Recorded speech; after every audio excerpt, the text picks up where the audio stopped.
Tonight I am reading from Job chapter 41. Can you draw out Leviathan with a hook, or snare his tongue with a line which you lower?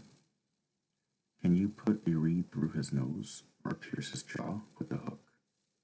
Will you make many supplications to you? Will he speak softly to you? Will he make a covenant with you? Will you take him as a servant forever? Will you play with him as with a bird? Or will you leash him for your maidens? Will your companions make a banquet of him? Will they apportion him among the merchants? Can you fish his skin with harpoons, or his head with fishing spears? Lay your hand on him. Remember the battle. Never do it again.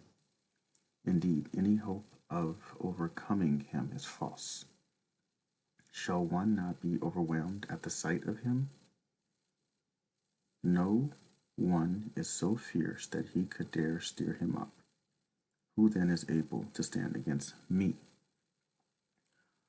Who has preceded me, that I should pay him? Everything under heaven is mine. I will not conceal his limbs, his mighty power, or his graceful proportions. Who can remove his outer coat? Who can approach him with a double bridle? Who can open the doors of his face with his terrible teeth all around?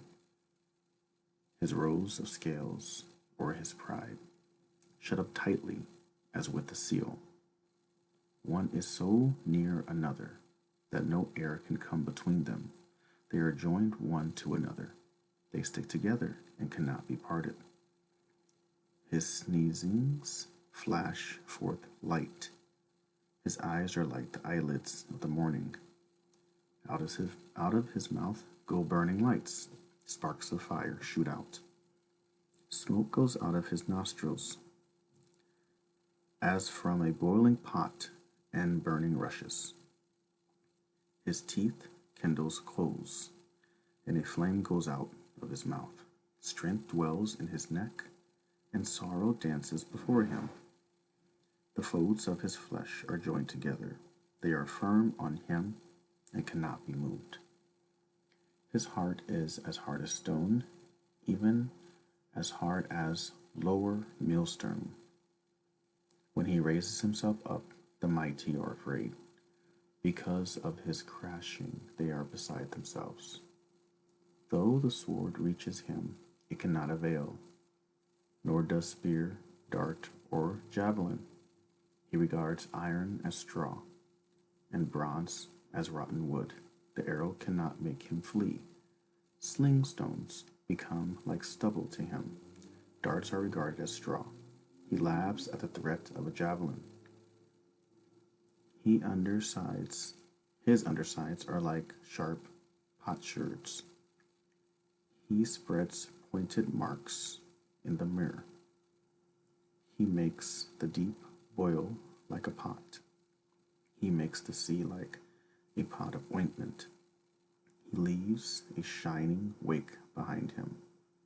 One would think the deep had white hair. On earth there is nothing like him, which is made without fear.